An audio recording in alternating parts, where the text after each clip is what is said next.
प्रथमोऽध्यायः। अचिन्त्याव्यक्तरूपाय निर्गुणाय गुणात्मने समस्तजगदाधार मूर्तये ब्रह्मणे नमः। ऋषयः ऊचुः सूत सूत महाप्राज्ञ निगमागमपारग गुरुस्वरूपमस्माकं ब्रूहि सर्वमलापहम्। यस्य श्रवणमात्रेण देहि दुःखाद्विमुच्यते येन मार्गेण मुनयः सर्वज्ञत्वं प्रपेदिरे। यत्प्राप्य न पुनर्याति नरः संसारबन्धनम् तथाविधं परं तत्त्वं वक्तव्यमधुना त्वया। गुह्याद्गुह्यतमं सारं गुरुगीता विशेषतः त्वत्प्रसादाच्च श्रोतव्या तत्सर्वं ब्रूहि सूतनः। इति सम्प्रार्थितः सूतो मुनिर्सङ्घैर्मुहुर्मुहुः कुतूहलेन महता प्रोवाच मधुरं वचः। सूत उवाच शृणुध्वं मुनयः सर्वे श्रद्धया परया मुदा। वदामि भवरोगग्निं गीतां मातृस्वरूपिणीम्। पुरा कैलासशिखरे सिद्धगन्धर्वसेविते तत्र कल्पलता पुष्पमन्दिरेऽत्यन्तसुन्दरे व्याघ्राजिने समासीनं शुकादिमुनिवन्दितम्। बोधयन्तं परं तत्त्वं मध्ये मुनिगणं क्वचित् प्रणम्रवदना शश्वन्नमस्कुर्वन्तमादरात्। दृष्ट्वा विस्मयमापन्ना पार्वती परिपृच्छति। पार्वती उवाच ॐ नमो देवदेवेश परात्पर जगद्गुरो। त्वां नमस्कुर्वते भक्त्या सुरासुरनरः सदा। विधि विष्णु महेन्द्राद्यैर्वन्द्यः खलु सदा भवान्। नमस्करोषि कस्मै त्वं नमस्काराश्रयः किल। भगवन् सर्वधर्मज्ञ व्रतानां व्रतनायकम्। ब्रूहि मे कृपया शम्भो गुरुमाहात्म्यमुत्तमम्। इति सम्प्रार्थितः शश्वन्महादेवो महेश्वरः। आनन्दभरितः स्वान्ते पार्वतीमिदमब्रवीत्। श्रीमहादेव उवाच न वक्तव्यमिदं देवी रहस्यातिरहस्यकम्। न कस्यापि पुरा प्रोक्तं त्वद्भक्त्यर्थं वदामि तत्। मम रूपासि देवि त्वम् अतस्तत् कथयामि ते। लोकोपकारकः प्रश्नो न केनापि कृतः पुरा। यस्य देवे परा भक्तिर्यथा देवे तथा गुरौ तस्यैते कथितायर्था प्रकाशन्ते महात्मनः। यो गुरुः स शिवः प्रोक्तो यः शिवः स गुरुस्मृतः। विकल्पं यस्तु कुर्वीत स नरो गुरुतल्पगः। वेदशास्त्रपुराणानि चेतिहासादिकानि च मन्त्रयन्त्रविद्यादीनि मोहज्ञोच्चाटनादिकम्। शैव शाक्तागमादीनि यन्ये च बहवो मतः। अपभ्रंशः समस्तानां जीवानां भ्रान्तचेतसाम्। जपस्तपोव्रतं तीर्थं यज्ञोदानं तथैव च गुरुतत्त्वमविज्ञाय सर्वं व्यर्थं भवेत्प्रिये। गुरुबुद्ध्यात्मनो नान्यत् सत्यं सत्यं वरानने। तल्लाभार्थं प्रयत्नस्तु कर्तव्यश्च मनीषिभिः। गूढ़ा विद्या जगन्माया देहश्चाज्ञानसम्भवः विज्ञानं यत्प्रसादेन गुरुशब्देन कथ्यते देहि ब्रह्मा भवेद्यस्मात् त्वत्कृपार्थं वदामि तत् सर्वपापविशुद्धात्मा श्रीगुरोः पादसेवनात् शोषणं पापपङ्कस्य दीपनं ज्ञानतेजसः गुरुः पादोदकं सम्यक् संसारार्णवतारकम् अज्ञानमूलहरणं जन्मकर्म निवारकम् ज्ञानवैराग्यसिद्ध्यर्थं गुरुपादोदकं पिबेत् स्वदेशिकस्यैव च नाम कीर्तनं भवेदनन्तस्य शिवस्य कीर्तनम् स्वदेशिकस्यैव च नाम चिन्तनं भवेदनन्तस्य शिवस्य चिन्तनम् काशीक्षेत्रं निवासश्च जाह्नवी चरणोदकम् गुरुर्विश्वेश्वरः साक्षात् तारकं ब्रह्मनिश्चयः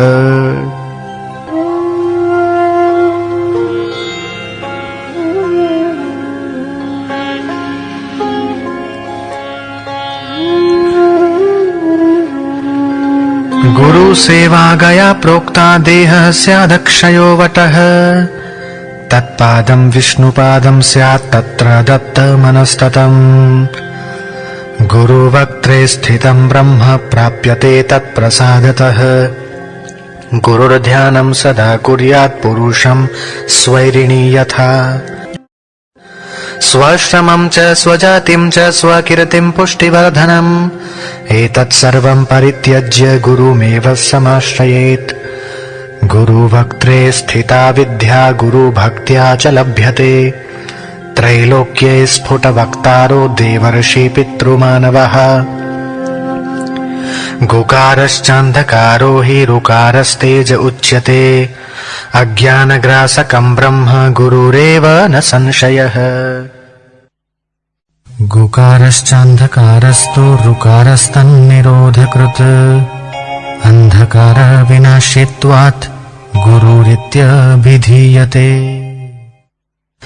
गुकारश्च गुणातीतो रूपातीतो ऋकारकः गुणरूपविहीनत्वात् गुरुरित्यभिधीयते गुकारः प्रथमो वर्णो मायादिगुणभासकः ऋकारोऽस्ति परं ब्रह्म मायाभ्रान्तिविमोचकम् सर्वश्रुतिशिरोरत्नविराजित पदाम्बुजम् वेदान्तार्थप्रवक्तारं तस्मात् सम्पूजयेद्गुरुम् यस्य स्मरणमात्रेण ज्ञानमुत्पद्यते स्वयं सः एव सर्वसम्पत्तिः तस्मात् सम्पूजयेद्गुरुम् संसारवृक्षमारूढः पतन्ति नरकार्णवे यस्तानुद्धरते सर्वान् तस्मै श्रीगुरवे नमः एक एव परो बन्धुर्विषमे समुपस्थिते गुरुः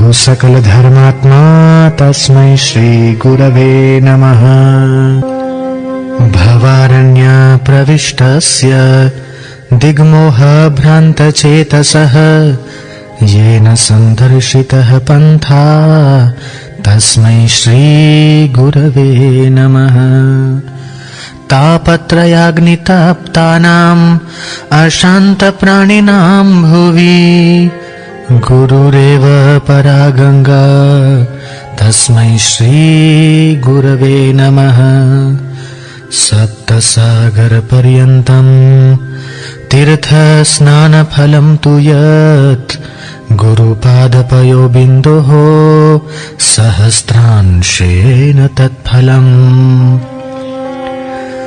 शिवेरुष्टे गुरुस्त्राता गुरौरुष्टेन कश्चन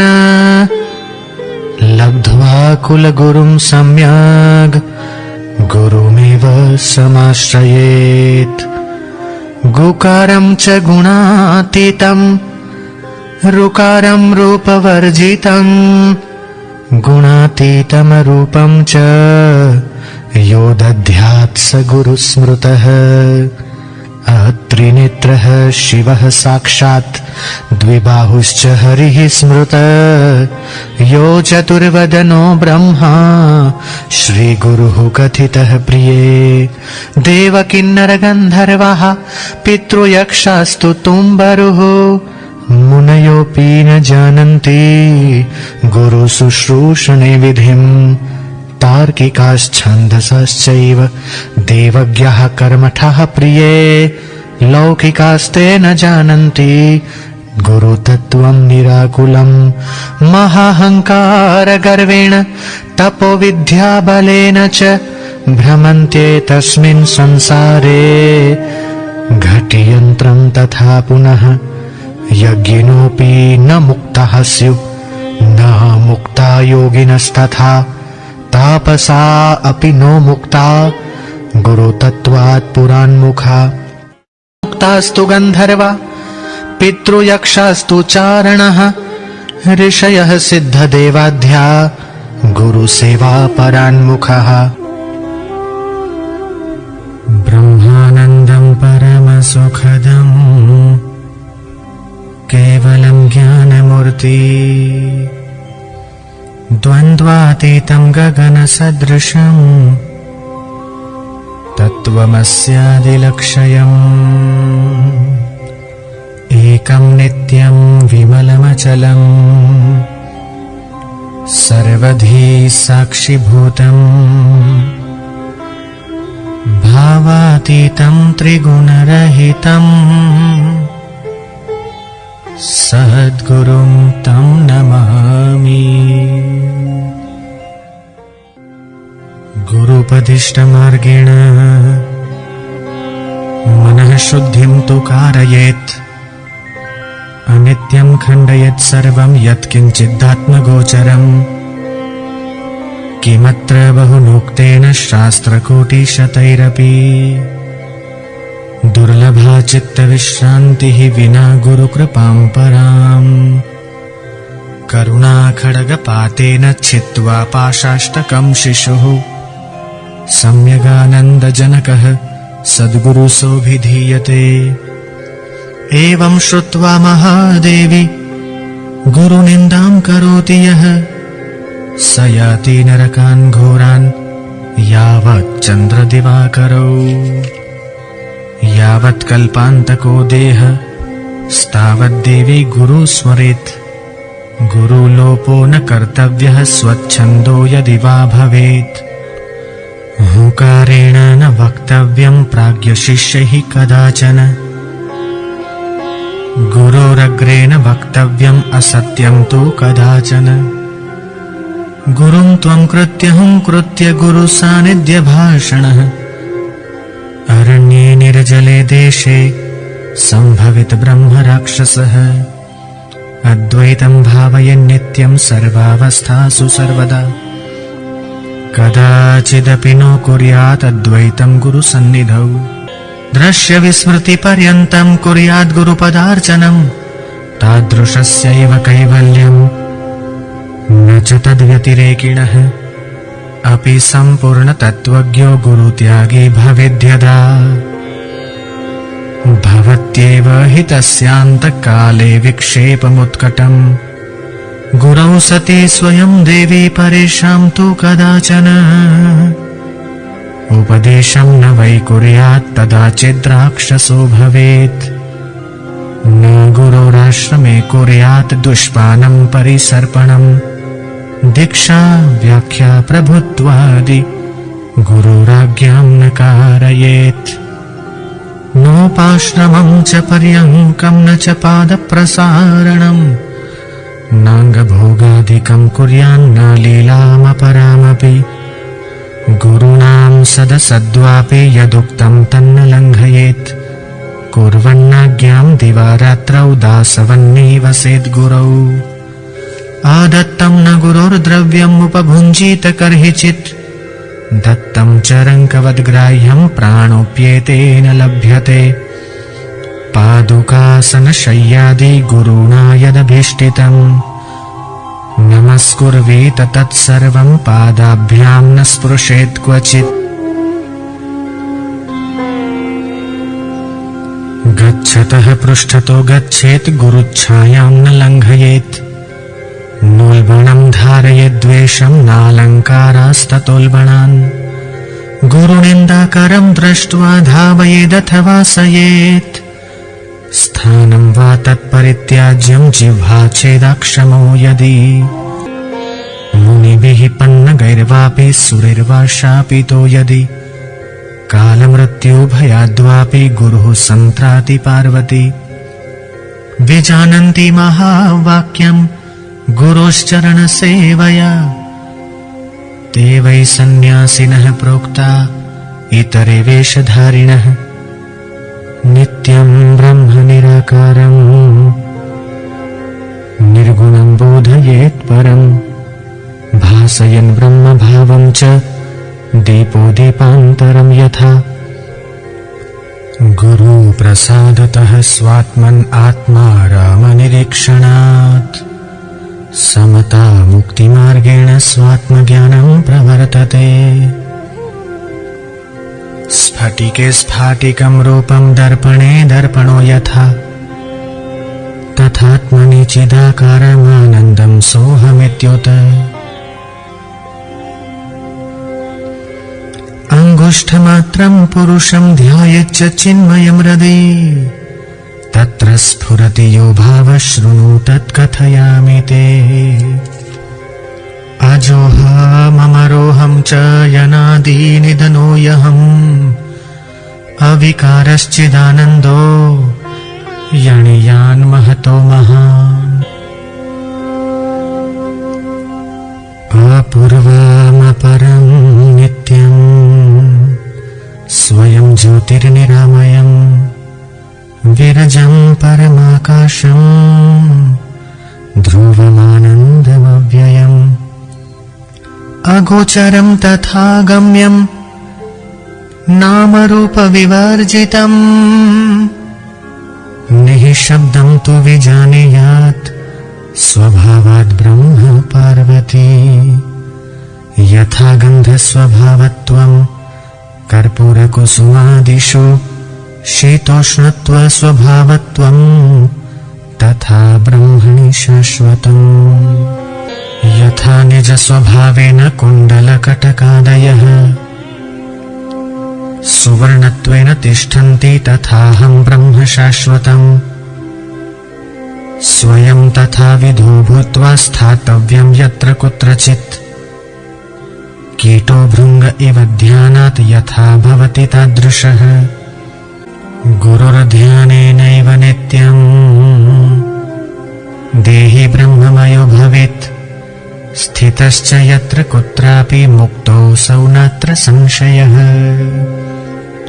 ज्ञानं वैराग्यमैश्वर्यं यशः श्रीसमुदारतम् षड्गुणैश्वर्ययुक्तो हि भगवान् श्रीगुरुः प्रिये गुरुर्शिवो गुरुर्देवो गुरुर्बन्धुः शरीरिणाम् गुरुरात्मा गुरुर्जीवो गुरुरन्यन्न विद्यते एकाकी निःस्पृहः शान्तः चिन्तासूयादिवर्जितः बाल्यभावेन यो भाति ब्रह्मज्ञानी स उच्यते न सुखं वेदशास्त्रेषु न सुखं मन्त्रयन्त्रके गुरुः प्रसादादन्यत्र सुखं नास्ति महीतले चार्वाकवैष्णवमते सुखं प्रभाकरेण हि गुरुः पादान्तिके यद्वत् सुखं वेदान्तसम्मतम् न तत्सुखं सुरेन्द्रस्य न सुखं चक्रवर्तिनाम्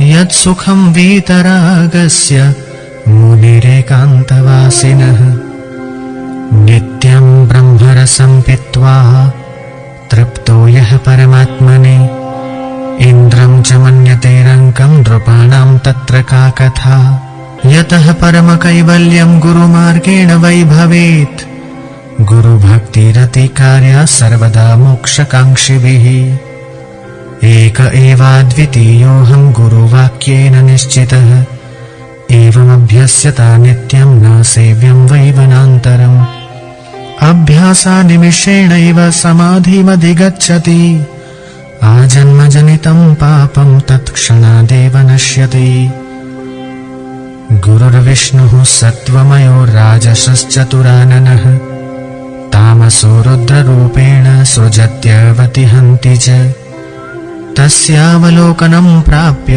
सर्वसङ्गवर्जितः एकाकी निःस्पृहः शान्तः स्थातव्यं तत्प्रसादतः सर्वज्ञपदमित्याहुर्देही सर्वमयो भुवि सदानन्दः सदा शान्तो रमते यत्र कुत्रचित् यत्रैव तिष्ठते सोऽपि स देशः पुण्यभाजनः मुक्तस्य लक्षणं देवी तवाग्रे कथितं मया यद्यप्यधिता निगमः षडङ्गा आगमः प्रिये अध्यात्मादीनि शास्त्राणि ज्ञानं नास्ति गुरुं विना शिवपूजारतो वापि विष्णुपूजारतोऽथवा गुरुतत्त्वविहीनश्चेत् तत्सर्वं व्यर्थमेव हि सर्वं स्यात् सफलं कर्म गुरुदीक्षा प्रभावतः गुरुलाभात् सर्वलाभो गुरुहीनस्तु बालिशः तस्मात् सर्वप्रयत्नेन सर्वसङ्गविवर्जितः विहाय शास्त्रजालानि गुरुमेव समाश्रयेत् ज्ञानहीनो गुरुत्याज्यो मिथ्यावादी विडम्बकः स्वविश्रान्तिं न जानाति परशान्तिं करोति किम् शीलायाः किं परं ज्ञानं शीलासङ्घप्रतारणे स्वयं तर्तुं न जानाति परं निस्तारयेत् कथम् न वन्दनीयास्ते कष्टं दर्शनाद् भ्रान्तिकारकः वर्जयेत्तान् गुरुं दूरे धीरानेव समाश्रयेत् पाखण्डिनः पापरता नास्तिका भेदबुद्धयः स्त्रीलम्पटा दुराचारा कृतघ्नाबकवृत्तयः कर्मभ्रष्टा क्षमानष्टा निन्द्यक्तर्कैश्च वादिनः कामिनः क्रोधिनश्चैव हिंसाश्चण्डा शठास्तथा ज्ञानलुप्ता न कर्तव्या महापापास्तथा प्रिये एभ्यो भिन्नो गुरुसेव्य एकभक्त्या विचार्य च सत्यं सत्यं पुनः सत्यं धर्मसारं मयोदितम् गुरुगीता समं स्तोत्रं नास्ति तत्त्वं गुरुः परम् अनेन यद्भवेत् कार्यं तद्वदामि तव प्रिये लोकोपकारकं देवी लौकिकं तु विवर्जयेत् लौकिका धर्मतो याति ज्ञानहीनो भवार्णवे ज्ञानभावे च यत्सर्वं कर्म निष्कर्म शाम्यति इमां तु भक्तिभावेन पठेद्वै शृणुयादपि लिखित्वा यत्प्रसादेन तत्सर्वं फलमश्नुते गुरुगीतामिमां देवी हृदे नित्यं विभावय महाव्याधिर्गतिर्दुःखैः सर्वदा प्रजपिन्मुदा गुरुगीताक्षरैकैकं मन्त्रराजमिदं प्रिये अन्ये च विविधा मन्त्रा कलां नार्हन्ति षोडशीम् अनन्तफलमाप्नोति गुरुगीता जपेन तु सर्वपापहरा देवी सर्वदारिद्र्यनाशिनी अकालमृत्युहन्त्री च सर्वसङ्कटनाशिनी यक्षराक्षसभूतादि चोरव्याघ्रविघातिनी सर्वोपद्रवकुष्ठादि दुष्टदोषनिवारिणि यत्फलं गुरुसान्निध्यात् तत्फलं पठनात् भवेत् महाव्याधिहरा सर्वविभूतिः सिद्धिदा भवेत् अथवा मोहने वश्ये स्वयमेव जपेत् सदा मोहनं सर्वभूतानां बन्धमोक्षकरं परम् देवराज्ञां प्रियकरं राजानं वशमानयेत् मुखस्तम्भकरं चैव गुणानां च विवर्धनं दुष्कर्मनाशनं चैव तथा सत्कर्मसिद्धिदम् असिद्धं साधयेत् कार्यं नवग्रहभयापहम् दुःस्वप्ननाशनं चैव सुस्वप्नफलदायकम्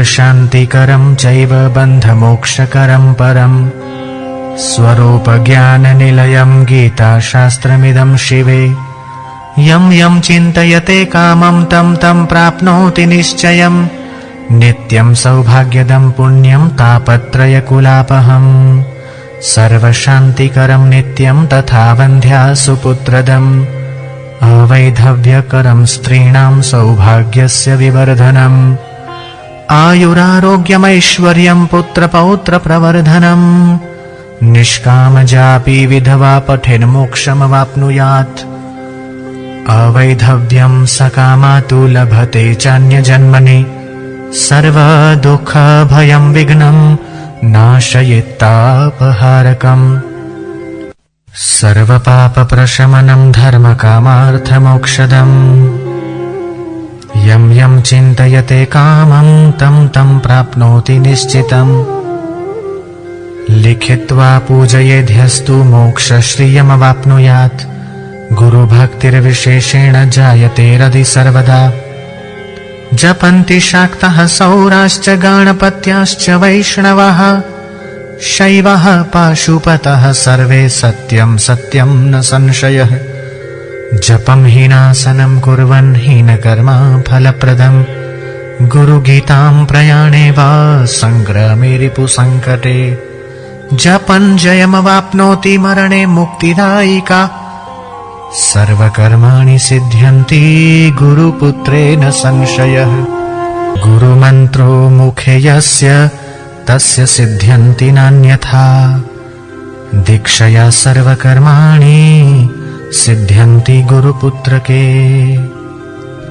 भवमूलविनाशाय चाष्टपाशनिवृत्तये गुरुगीताम्भसि स्नानं तत्त्वज्ञः कुरुते सदा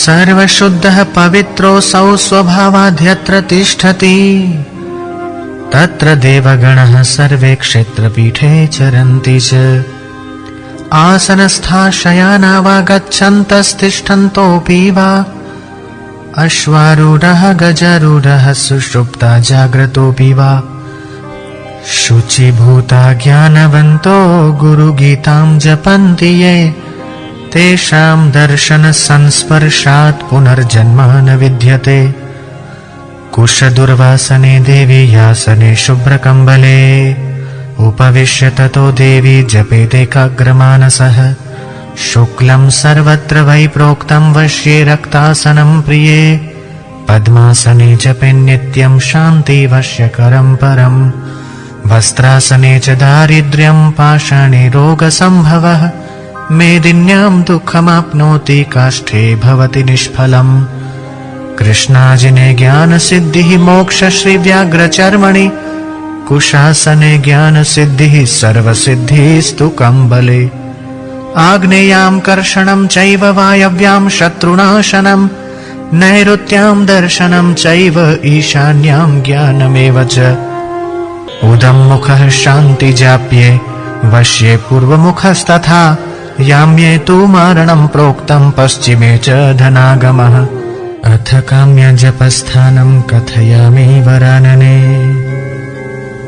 सागरान्ते सरितीरे तीर्थे हरिहरालये शक्तिदेवालये गोष्ठे सर्वदेवालये शुभे वटस्य धात्र्या मूले वा मठे वृन्दावने तथा पवित्रे निर्मले देशे नित्यानुष्ठानतोऽपि वा निर्वेदनेन मौनेन जपमेतत्समारभेत् जाप्येन जयमाप्नोति जपसिद्धिं फलं तथा हीनकर्म त्यजेत् सर्वं गर्हितस्थानमेव च श्मशाने बिल्वमूले वा वटमूलान्तिके तथा सिद्ध्यन्ति कानके मूले च्यूतवृक्षस्य सन्निधौ आकल्पजन्मकोटीनां यज्ञव्रततपः क्रियाः ताः सर्वाः सफला देवी गुरुसन्तोषमात्रतः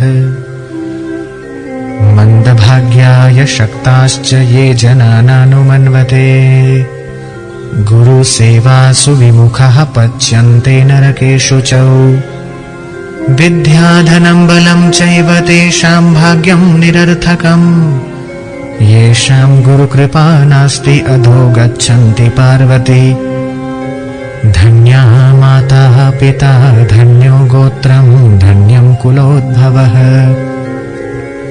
धन्या च वसुधा देवी यत्र स्यात् गुरुभक्तता। शरीरम् इन्द्रियं प्राणं चार्थः स्वजनबन्धुताम्।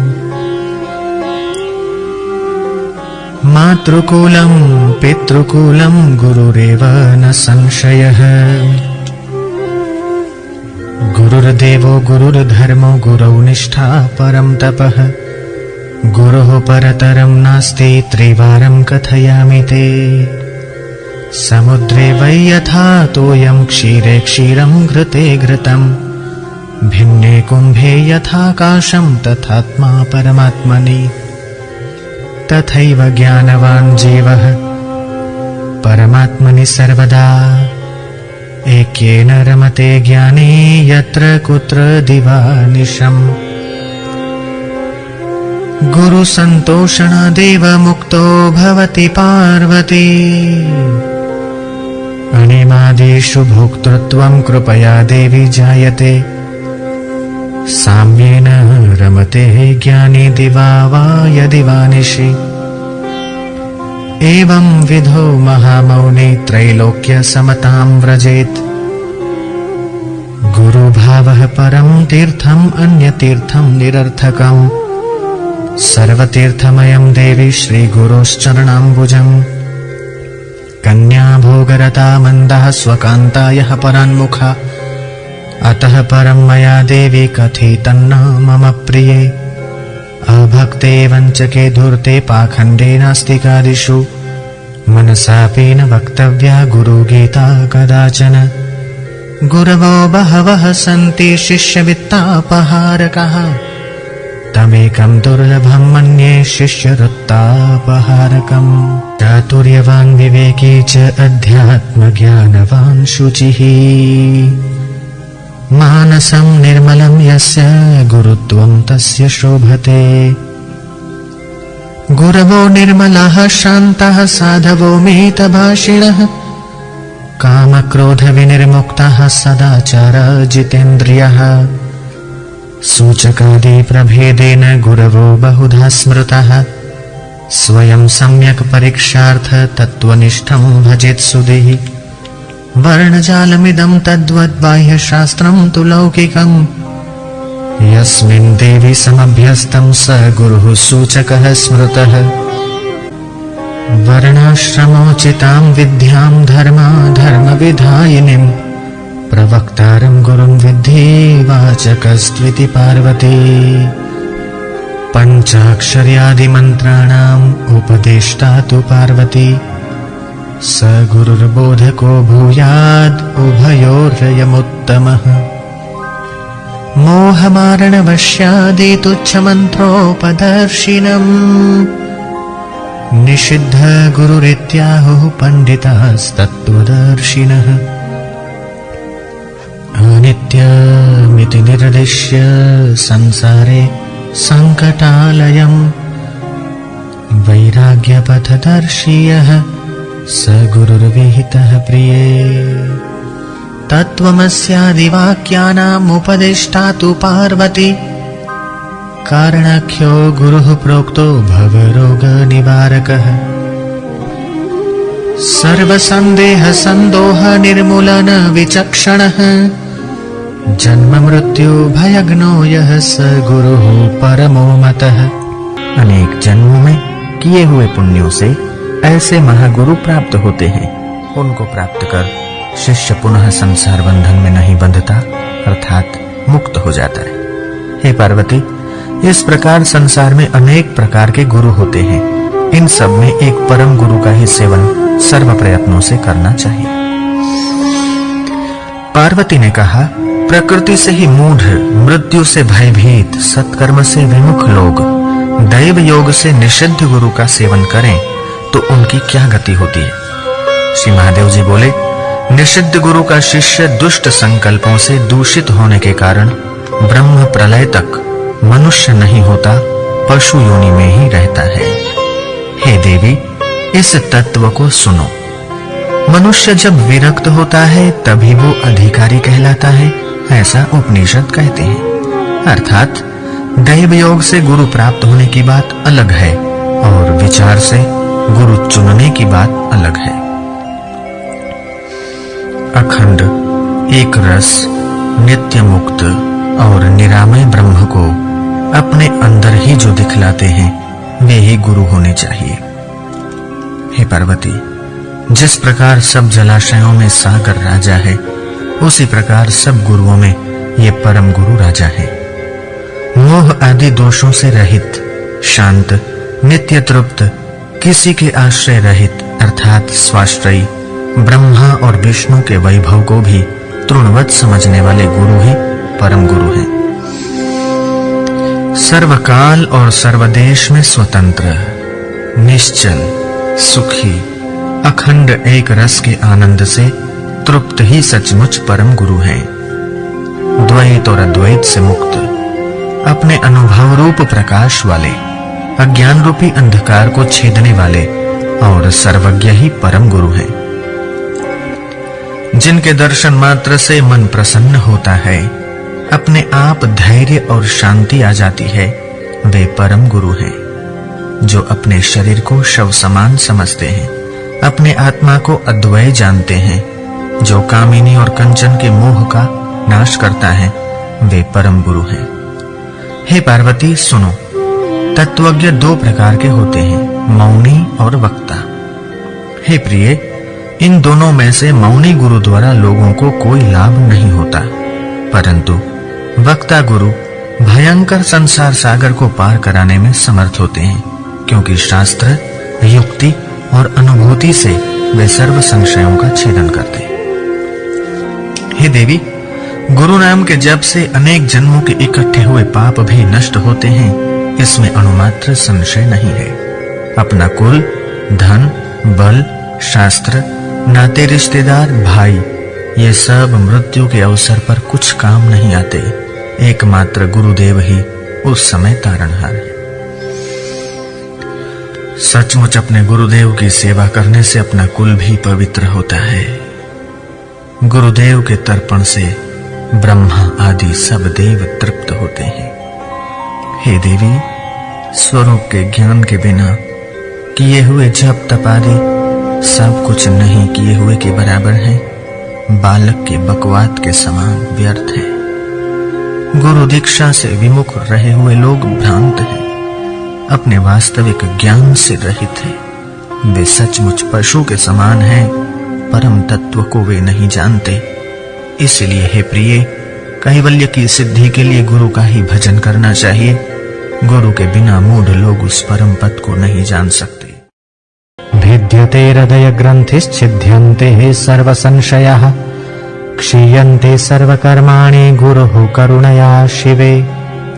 कृताया गुरुभक्तेस्तु वेदशास्त्रानुसारतः, मुच्यते पातकाद् घोराद् गुरुभक्तो विशेषतः। दुः संगं च परित्यज्य पापकर्म परित्यजेत्, चित्तचिह्नमिदं यस्य तस्य दीक्षा विधीयते। चित्तत्यागनियुक्तश्च क्रोधगर्वविवर्जितः, द्वैतभावपरित्यागी तस्य दीक्षा विधीयते। एतद्लक्षणसंयुक्तं सर्वभूतहिते रतं, निर्मलं जीवितं यस्य तस्य दीक्षा विधीयते। अत्यन्तचित्तपक्वस्य श्रद्धा भक्तियुतस्य च, प्रवक्तव्यमिदं देवी ममात्मा प्रीतये सदा। सत्कर्म परिपाकाच्च चित्तशुद्धस्य धीमतः, साधकस्यैव वक्तव्या गुरुगीता प्रयत्नतः। नास्तिकाय कृतघ्नाय दाम्भिकाय शठाय च, अभक्ताय विभक्ताय न वाच्येयं कदाचन। स्त्रीलोलुपाय मूर्खाय कामोपहत चेतसे निन्दकाय न वक्तव्या गुरुगीता स्वभावतः। एकाक्षरप्रदातारं यो गुरुर्नैव मन्यते श्वानयोनिशतं गत्वा चाण्डालेष्वपि जायते। गुरुत्यागात् भवेन्मृत्युर्मन्त्रत्यागात् दरिद्रता गुरुमन्त्रपरित्यागी रौरवं नरकं व्रजेत्। शिवक्रोधात् गुरुस्त्राता गुरुक्रोधात् शिवो नहि तस्मात् सर्वप्रयत्नेन गुरुराज्ञां न लङ्घयेत्। सप्तकोटिमहामन्त्राश्चित्तविभ्रंशकारकः एक एव महामन्त्रो गुरुरित्यक्षरद्वयम्। न मृषा स्यादियं देवी मदुक्तिः सत्यरूपिणी गुरुगीता समं स्तोत्रम् नास्ति नास्ति महीतले। गुरुगीतामिमां देवी भवद्दुःखविनाशिनीम् गुरुदीक्षाविहीनस्य पुरतो न पठेत् क्वचित्। रहस्यमत्यन्तरहस्यमेतन् न पापिना लभ्यमिदं महेश्वरी।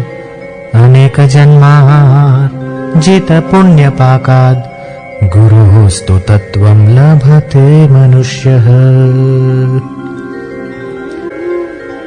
सर्वतीर्थावगाहस्य सम्प्राप्नोति फलं नरः गुरोः पादोदकं पीत्वा शेषं शिरसि धारयन्। गुरोपादोदकं पानं गुरोरुच्छिष्टभोजनं गुरुमूर्तेः सदा ध्यानं गुरोर्नाम्नः सदा जपः। गुरुरेको जगत् सर्वं ब्रह्म विष्णु शिवात्मकं गुरोः परतरं नास्ति तस्मात् सम्पूजयेत् गुरुम्। ज्ञानं विना मुक्तिपदं लभ्यते गुरुभक्तितः गुरोः समानतो नान्यत् साधनं गुरुमार्गिणाम्। गुरोः कृपाप्रसादेन ब्रह्म विष्णु शिवादयः सामर्थ्यमभजन् सर्वे सृष्टिस्थित्यन्तकर्मणि। मन्त्रराजमिदं देवी गुरुरित्यक्षरद्वयम् स्मृतिवेदपुराणानां सारमेव न संशयः। यस्य प्रसादादहमेव सर्वं मय्येव सर्वं परिकल्पितं च। इत्थं विजानामि सदात्मरूपम् तस्याङ्घ्रिपद्मं प्रणतोऽस्मि नित्यम्। अज्ञानतिमिरान्धस्य विषयाक्रान्तचेतसः ज्ञानप्रभा प्रदानेन प्रसादं कुरु मे प्रभो। इति श्रीस्कान्दोत्तरखण्डे उमामहेश्वरसंवादे श्रीगुरुगीतायां तृतीयोऽध्यायः। ॐ शान्ति।